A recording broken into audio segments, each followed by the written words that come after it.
Y ya tenemos a nuestra primera invitada en el día de hoy sentada junto a nosotros en nuestro living, Laura Mondino, concejala electa por el Frente, o reelecta por el Frente Progresista Cívico y Social. Laura, ¿cómo va? Buenas tardes. Buenas tardes, Sergio. ¿Todo tranquilo? Bien, más tranquila. Menos intensidad, decíamos recién. Sí, mucho menos. La verdad que en las épocas de campaña hay mucho trabajo, muchas actividades, así que ahora empezando a pensar esta nueva etapa que se viene y todo lo que hay que trabajar en el Consejo. Hay un punto de inflexión, supongo el 10 de diciembre puede llegar a ser una fecha que caprichosamente se tome en el calendario, pero en realidad el punto de inflexión es como que ya empezó un proceso, si se quiere, de transición de periodo a periodo, pero en algunos casos marcará continuidad también. Sí, totalmente. Bueno, ya estamos trabajando, ¿no? Después de una elección uno empieza a pensar cómo va a ser la nueva conformación del Consejo, los proyectos que vamos a discutir. Ya mismo hay una agenda para tratar en el Consejo, tenemos en comisiones, estamos trabajando sobre el presupuesto, la tributaria, se vendrán la elección de autoridades. Digo, es parte de la agenda también del fin de año del Consejo, como para poder cerrar este año con lo complejo que fue, no solamente por la elección y la campaña, sino porque, bueno, atravesado aún todavía por la pandemia, si bien ya no con la misma intensidad que el año pasado, todo eso modificó algunas lógicas, algunos procedimientos de trabajo que, bueno, hacen que en esta última etapa el Consejo tenga un ritmo que no habíamos tenido hasta ahora. Hoy se conoció que, por ejemplo, los espectáculos masivos ya no tienen limitación en el aforo más que lo que demande cada capacidad de cada lugar. De alguna forma a mí me parece o me da de pensar que es como de a poco un paso más hacia aquella pretendida normalidad y en este caso arrastra, como vos decís, ciertas costumbres o ciertas consecuencias que, bueno, hacen que de a poco vayamos recuperando territorios que la pandemia nos había sacado. Sí. Y en algún momento te preguntábamos en la campaña cómo se pensaba desde el Frente Progresista la pospandemia. Me parece que hoy eso está también un poco más cerca. Sí, yo creo que es parte de la agenda que hay para trabajar, para pensar. Claramente la pandemia vino a establecer nuevas formas que creo que algunas se van a volver a modificar de acuerdo a cómo venían siendo antes de la pandemia, pero otras vinieron para quedarse, ¿no? Entonces creo que sobre eso también hay para trabajar. Nosotros no solamente en la dinámica del trabajo, sino también en los proyectos, en los temas. Claramente hay temas que se han visto muy impactados a partir de la pandemia, problemáticas que se han profundizado a partir de la pandemia y hoy es parte de las discusiones políticas que hay que dar en el Consejo. Claramente el tema del transporte y la crisis del sistema de transporte es uno de los temas que si bien uno ya venía viendo una crisis en el sistema, la pandemia lo profundiza aún más. Entonces son de esos temas que hay que animarse a dar, que creo que también la pandemia nos da la posibilidad y la oportunidad para poder discutir, para pensar un nuevo sistema. Nosotros estamos trabajando junto con el Ejecutivo en discutir sobre las formas de movilidad en la ciudad, poder pensar en un nuevo sistema que sea multimodal, que ofrezca diversas alternativas para diversas necesidades que hoy existen. No solamente el taxi, el remis y el colectivo. Exactamente, creo que tenemos la posibilidad de pensar en otra forma de movilidad en la ciudad, así que bienvenidos sean esas discusiones que hay que dar, que hay que animarse a dar y que creo que podemos ser pioneras también de algún punto, porque si bien hoy sabemos que la crisis del transporte no es exclusiva de la ciudad de Santa Fe, muy poquitas ciudades se han animado a dar un paso distinto a lo que veníamos acostumbrados. Te va a consultar Héctor Galeano, ¿no? Desde el otro lado del Paraná. Héctor. Sí, ¿qué tal, Laura? Muy buenas tardes para vos.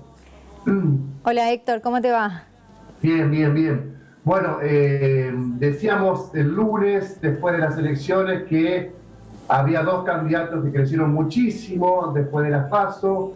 Uno es Saúl Parman, que está a la vista cuánto creció, que ha logrado la banca. Y el otro caso sos vos, que ha crecido muchísimo el rendimiento del Frente, de tu lista, junto a Leandro González y toda la lista de las PASO a las generales. ¿Esperaban este tipo de apoyo por parte de la ciudadanía como primera pregunta? Y como segunda pregunta hacía referencia al transporte. Concretamente sobre el apartado, sobre el sistema de transporte urbano de pasajeros por colectivos. ¿Cuál crees que debería ser la solución a pensar de acá a mediano o largo plazo? La primera es entonces cómo tomaron, cómo leyeron el aumento de votos, de voluntades de las PASO a las generales. Sí, bueno, mira, Héctor, en relación al crecimiento, fue de alguna manera algo que nosotros pensábamos que se iba a dar, pero no imaginamos que iba a ser tanto. Efectivamente, por eso también hubo el festejo que hicimos, porque realmente a partir de casi 18.000 votos de las PASOs, uno entiende que con una amplitud de listas y diversidad de listas, porque habíamos sido más de 42 listas en las PASOs, uno entiende que había y existía la clara posibilidad de crecer, pero claramente que colmó nuestras expectativas, digamos, crecimos mucho más de lo que esperábamos y eso para nosotros fue un motivo de festejo porque sentimos el verdadero acompañamiento de la ciudadanía, si bien claramente en una elección que estuvo muy marcada por lo nacional, una elección local que estuvo nacionalizada, ¿no? Donde nosotros veníamos planteando esta necesidad de pensar en la ciudad de Santa Fe, en el proyecto, los mejores proyectos para la ciudad, pensarlo desde la ciudad, porque en definitiva nada de lo que se plantea en Buenos Aires va a tener en los problemas cotidianos del vecino un impacto directo, ¿no? Sino que lo que necesitamos discutir en el Consejo son los problemas que hoy atraviesan los santafesinos. Entonces, a pesar de la nacionalización y de quedar, si se quiere, en el medio de esta polarización que existió a nivel nacional, para nosotros este crecimiento es realmente significativo y es un aval muy importante de la ciudadanía.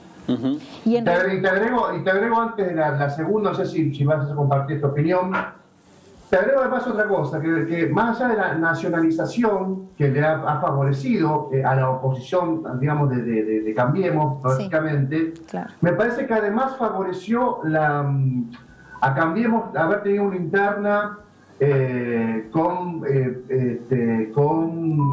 candidatos bastante parecidos a la hora de desarrollar sus ideas de campaña en las PASO. No era muy distinto el mensaje de Marcucci que de Chuchi Molina o de Pereira.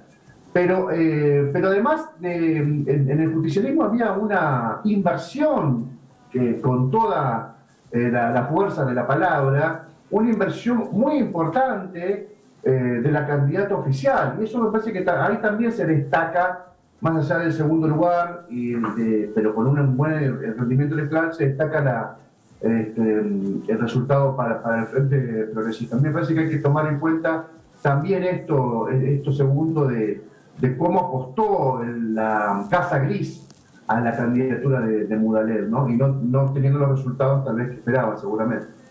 Sí, yo creo que es una clara demostración de que quizás en una campaña lo que también refuerza y ayuda es la cercanía y la militancia, digamos. Yo si hay algo que resalto del Frente Progresista es haber tenido la capacidad de militancia, porque nosotros realmente con toda la inmensa cantidad de compañeros y compañeras del Frente Progresista estuvimos timbreando la ciudad, Héctor, y la hicimos 2 veces y solo el Frente Progresista es la fuerza política, para mí, en mi entendimiento, que tiene esa capacidad de militancia, no solamente por la cantidad de compañeros, sino también por la cercanía y por el ejercicio del diálogo, por el ejercicio de la escucha. Creo que eso fue muy importante en esta etapa de la campaña, el poder estar cerca, el poder recorrer, el poder tocar el timbre, hablar, escuchar, y creo que eso nos dio sin lugar a duda un plus muy importante. Ahora sí te preguntaba sobre el transporte de pasajeros por colectivo. Sí, yo creo que ahí, Héctor, claramente hay que repensar el sistema. No creo que haya una receta o una única decisión que se pueda tomar en lo inmediato y de manera urgente. Creo que hay que darnos la oportunidad, por eso yo decía, de discutir el tema en profundidad. Hay un informe que las universidades le han entregado al Ejecutivo, al Intendente, hace una semana y media, unos días, y la verdad que hay que empezar a pensar, y lo que dice ese informe es esto, digo, el sistema que actualmente venimos utilizando y al que estamos acostumbrados hasta acá, no va más un único sistema o un único tipo de colectivo, si se quiere, ¿no? Para poder ponerlo digamos, en un lugar concreto. Creo que tenemos que dar la posibilidad de pensar que la movilidad que ejerce el santafesino es distinta y en distintos horarios y de acuerdo a las distintas necesidades. Entonces creo que hay que pensar en tipos de colectivos o de medios diversos que den distintas respuestas a distintas demandas. En eso me refiero a que haya colectivos más chicos, a que haya un sistema de circulación de bicis públicas más profundo, más amplio, no solamente por la ciclovía, sino por crear ese sistema que actualmente no existe, en profundizar un sistema de taxis y remises que también nos permita ampliar el número y pensar que cada uno de esos sistemas puede funcionar de manera distinta en distintos horarios, digo, porque no es lo mismo el horario pico donde se moviliza la mayor cantidad de gente, no, claro, que un horario. Entonces es imposible que un mismo sistema dé respuesta a esas distintas demandas. Entonces creo que esa es una de las principales motivos por lo cual hoy ese sistema claramente se ve tan perjudicado y creo que hoy lo que te dice cualquier concesionario del sistema es que claramente pierden porque no es sustentable en el tiempo. Entonces creo que hay que dar ese debate. Yo claramente... Tampoco hay que perderlo de vista, es que es un servicio público. Totalmente, y por eso creo, al ser un servicio público tiene que dar respuesta a las necesidades que claramente necesita la gente. También es real que en el medio hay un montón de puestos de trabajo que hoy dependen de ese servicio, entonces creo que también hay que pensar en esa variable. Entonces creo que la apuesta que hoy estamos dando, que es pensar en un modelo que sea realmente multimodal en ese sentido, es sentar a los distintos actores que están involucrados y pensar entre todos una salida en conjunto a este problema. Profundizo parte de la primera pregunta que te hizo Héctor. Mario Papaleo en Sauce Viejo supo cortar una trayectoria de conducción política de Pedro Uliambre y se va a transformar en el primer intendente. Silvio Mendoza comunicaba a sus electores que, bueno, más allá de haber perdido las elecciones y de no comprender los resultados, sí los aceptaban. Y en tu caso, como decía Héctor, más del doble de votos los que sacaron. ¿Qué lectura hay en el Frente Progresista en la región? Silvio González. Silvio González, ¿qué dije? Perdón. Silvio Mendoza. Silvio González, claro, no. Sí, exactamente. Sí, exacto. No, mira, yo creo que hay que repensar el tema del Frente Progresista a nivel provincial. Creo que nos debemos un gran debate ahí también. Claramente no tengo ahora una respuesta. Yo creo que si hoy tuviera que tener una posición al respecto, nosotros necesitamos fortalecer el Frente Amplio Progresista. Esa es la principal consigna que hoy tenemos y eso se construye desde los territorios.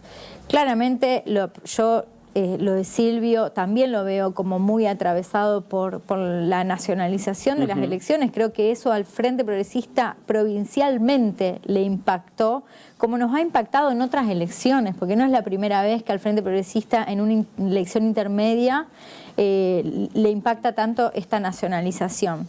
Lo que sí creo es que hoy tenemos un enorme desafío de volver a sentarnos, a ver de qué manera fortalecemos el espacio político. Claramente las dos intendencias, tanto la de Rosario como la de Santa Fe, tienen muchísimo para decir ahí y para también apostar en estos nuevos liderazgos que surgen desde las municipalidades, desde los territorios, para pensar entre todos cómo hacer para fortalecer. Yo creo que no hay que cerrarse a ninguna posibilidad, yo creo que hay que dar el debate y hay que pensar realmente cómo hacemos para fortalecer una fuerza que nos represente, pero que también esté en condiciones de poder competir en elecciones para poder llevar adelante los planes de gestión y poder llevar adelante los proyectos políticos que hoy se están planteando desde este espacio que es el progresismo.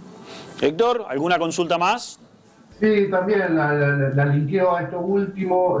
Bueno, creo que Laura integra la mesa de conducción del partido, ¿no? A nivel provincial. ¿Es así, Laura? Sí, del Partido Socialista. Sí, del Partido Socialista. Que es un socio clave dentro del Frente Progresista, que ha tenido, bueno, en los últimos tiempos un gran cimbronazo, ¿no? Que es el fallecimiento de su gran elector, de su gran referente, de quien probablemente hubiese sido, esto es contrafáctico, pero hubiese sido muy probablemente el candidato a gobernador nuevamente en el 2023, Digo, esta pérdida inesperada y lamentable de Lifchitz obliga a pensar en la posibilidad de un frente de frentes, o pensás que el Frente Progresista, tal como está constituido, con los socios que lo integran, va a seguir apostando a esa conformación, Laura?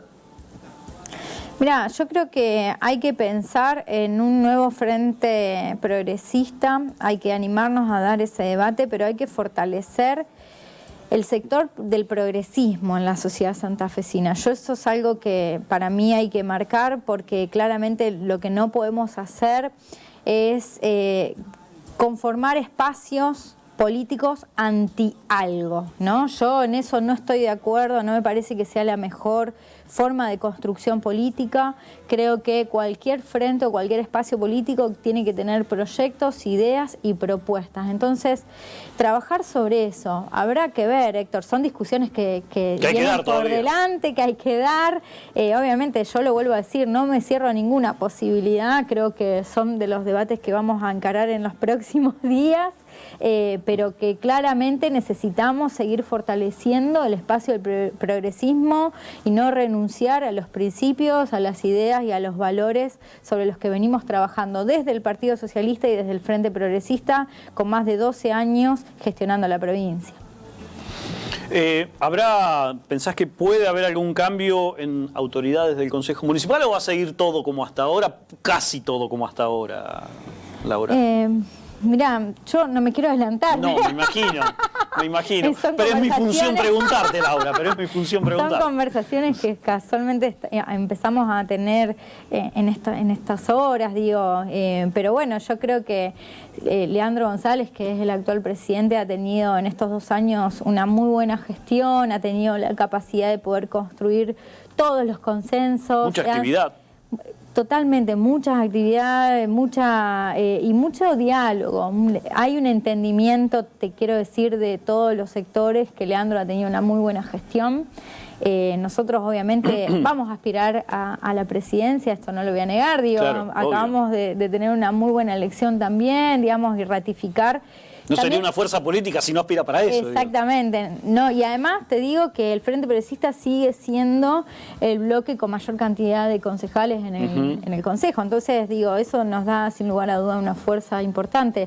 Así que bueno, veremos qué pasa, y nuestra idea es poder continuar con la presidencia en el Consejo, obviamente. Y por enésima vez, y a riesgo de que enésima vez recibamos la misma respuesta, 4 mujeres en una elección, salvo Eliana Ramos, que no alcanzó a entrar, pero sí 3 mujeres en el Consejo nuevamente. En el caso de Jorgelina Mudalet, vos y Adriana Molina van a ocupar bancas. Hay una perspectiva ahí que también se viene acentuando en ese sentido. Sí, totalmente. Creo que bueno, eso da cuenta de los tiempos políticos en que estamos viviendo, por los tiempos sociales, te diría, porque la lucha de las mujeres es una lucha social, es una lucha que generó el propio movimiento de mujeres, que se ha impuesto en todos los ámbitos. Creo que eso es parte de los principales logros. Hoy tenemos una ley de paridad que nos permite que seamos mayores mujeres integrando el Consejo, así que bueno, será cuestión de ir ocupando estos lugares. Hay discusiones que se tienen que seguir dando, y obviamente que vamos a seguir nosotras construyendo desde el lugar que nos toque más lugares y más protagonismos de las mujeres en la política. Laura, muchísimas gracias por tu tiempo. No, gracias a vos. Bueno. Gracias, Héctor.